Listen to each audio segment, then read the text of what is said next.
Thanks. So if you were here for the first astrophysics session earlier this morning, you heard a little bit about why 21 centimeter cosmologists really care about foreground emission. And that's mostly because we need to look through the galactic emission in order to see that 21 centimeter signal that we really care about. And so we need to know its form in order to extract the 21 centimeter signal in the presence of this emission. And so above, 45 megahertz or so, there's a good number of pretty precise sky maps of the emission at these frequencies. So the plot that you're seeing on the left is the Guzman sky map that was measured at 45 megahertz. The kind of gold standard is the Hazel map all the way up at 408 megahertz. But there's enough that you can kind of interpolate between these sky maps using a few characteristics that we know about the emission at these frequencies. So primarily, it's composed of synchrotron emission, and this means that it follows a power law distribution in frequency with a negative spectral index. So it gets brighter as you go to lower frequencies. And there's also somewhat of an isotropic extragalactic component. And as you can see from that map on the slide, the emission is concentrated in the plane of the galaxy and particularly towards the galactic center. But below 45 megahertz, there's really a dearth of these precise sky maps. And that's because doing the measurements at lower frequencies is really hard. So if you're trying to do a ground-based instrument, the ionosphere from Earth poses a big problem. And also there's just a lack of space-based instruments that have the ability to create these precision sky maps. So there are some measurements. So the earliest I can find is from this Hillary Kane 1979 paper in which they did some measurements from Tasmania, where presumably the ionospheric conditions were slightly better.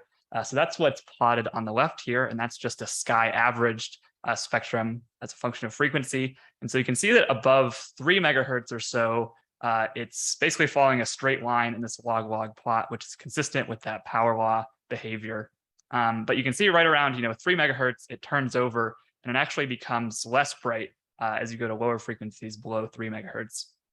And then kind of in a corresponding way at 3 megahertz, you also find that the region of apparent brightness in the sky moves from being in the plane of the galaxy at higher frequencies to actually being near the galactic poles below 3 megahertz. And so that's what you're seeing in that plot from Manning and Dolk on the right.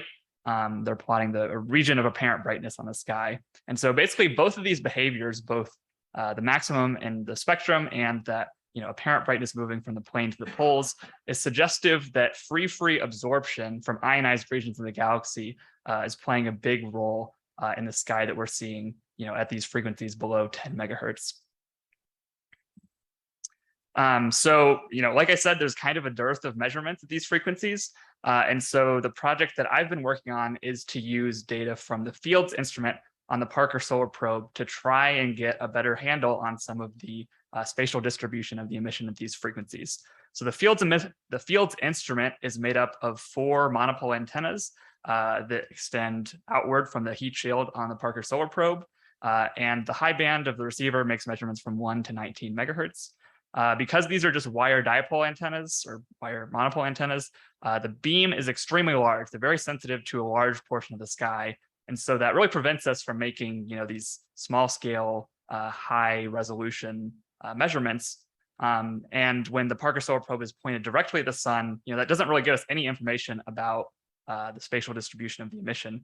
But approximately once per orbit, the spacecraft undergoes these coning roll maneuvers for calibration purposes, in which they actually point away from the sun and they rotate around that sun pointing vector. So that's the animation that you're seeing on the left there.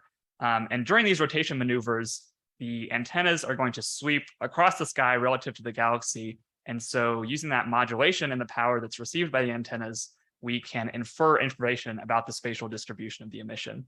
So this is kind of analogous to a stationary ground-based instrument in which the sky drifts overhead as the Earth rotates, except here that rotation is created by the movement of the spacecraft.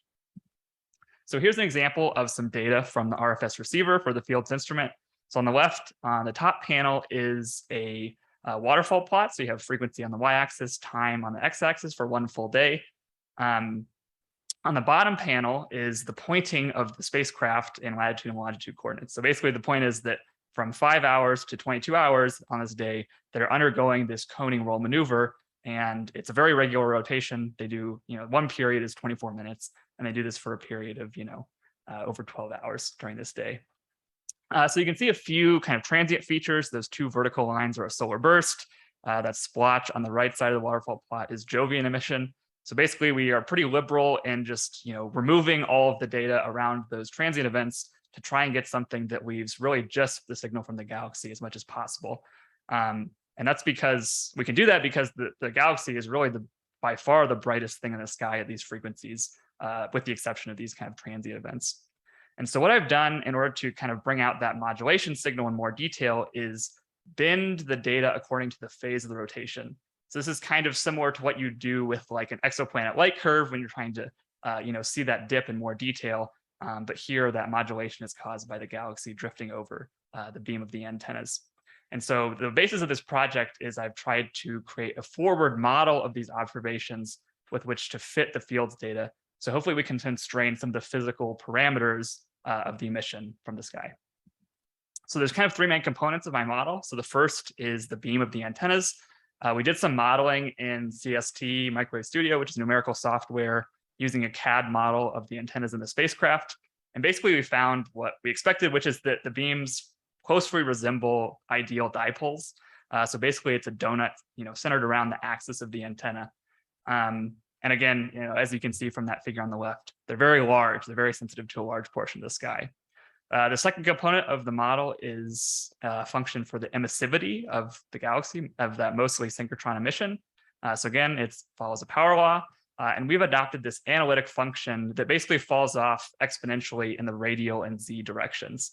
So it's axisymmetric, and then it has a couple of parameters to define, how fast that falls off, like a scale height in the z and r directions. This is, it's going to omit the small scale structure that you'd see like in that Guzman sky map that I showed earlier.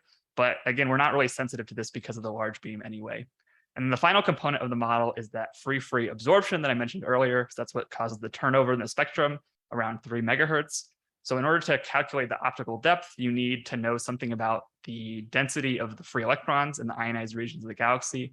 There's a couple different models of this, namely one's called NE 2001. More recent model is called the YMW16 model. But basically using these models, we can calculate what the optical depth due to the free absorption should be. So here's some fits to the data that I'm showing. So like I said, the field's high frequency receiver goes from 1 to 19 megahertz. Unfortunately, above about 6 or 7 megahertz, there's some pretty serious like instrumental effects, we think, that are kind of precluding us from fitting those frequencies. We think there might be some sort of RFI from a power source on board the spacecraft that we can't turn off. And then, so I'm showing fits here from between 4 and 5 megahertz. So the top panel is data from the V1, V2 effective dipole, so one pair of those monopoles. And then the bottom panel is the opposite pair that's offset by 85 degrees. And so the red line here is the best fit model compared to the phase bend data, which is in black. And so you can see that we get a pretty good agreement between this physical model and the data in this small frequency band. We'd really like to extend this. Currently, I'm finding that below 4 megahertz, I'm not getting quite as good agreement. And I think this is because the models of the free absorption are not sufficient to fully fit all of the behavior that we're seeing in the field's data. These free absorption models are, pretty uncertain because they're based on pulsar measurements. So you have, a sample of 200 pulsars, and you have to infer a full 3-dimensional distribution of, the free electron density, which is, just comes with a lot of uncertainty from only 200 lines of sight. So we are trying to extend this band and tweak the model a little bit to fit better on a wider range of frequencies. But I think it's encouraging that at least in this 4 to 5 megahertz band, we do have something that appears to be fairly reasonable. And so we don't want to just find the best fit models of the parameter. We really want to find the full posterior distribution of these parameters and examine how they might covary with each other. So in order to do this, we can use a Markov chain Monte Carlo. So instead of just getting a best fit set of parameters, we can fully explore their covariances. So this is just kind of an example of a preliminary result from one of these runs. If you've ever tried to do a Markov chain Monte Carlo yourself, you know that getting it to converge properly is kind of half the battle. these things are really finicky. So I think it's pretty encouraging so far that we have been able to get it converged. And again, we're trying to extend or kind of tweak our model so that it fits a better range of frequencies than just that 4 to 5 megahertz band. But kind of the motivation behind doing this MC exploration of these parameters is that we hopefully, once this is done, we should be able to feed this into our modeling of the foreground and using these training sets like David Rapetti talked about in his talk in the first astrophysics section this morning. So the whole idea behind these training sets is that instead of needing to pinpoint the parameters of the sky exactly, you can kind of put a box around it and say, I know it's in this region, and you generate a set of realizations within that region that you think adequately reflects how the sky might vary. And so hopefully we can use these distributions on these sky parameters to feed into those training sets.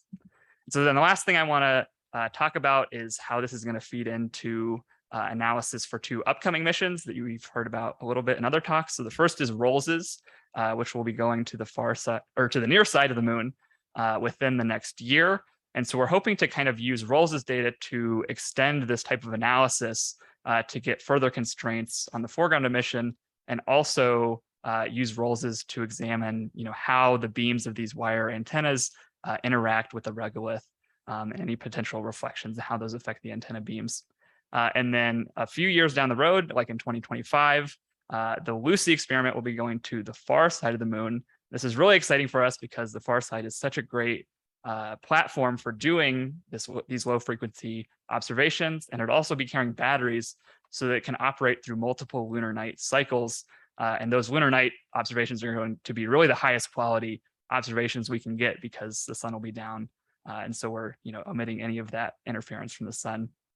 And so hopefully, this work will be able to help prepare us to analyze those Lucy observations to hopefully get, potentially an extraction of the dark ages 21 centimeter signal from those far side observations. So thanks. And I think I'm running out of time, so I'll just leave up my conclusions, and thank you for listening.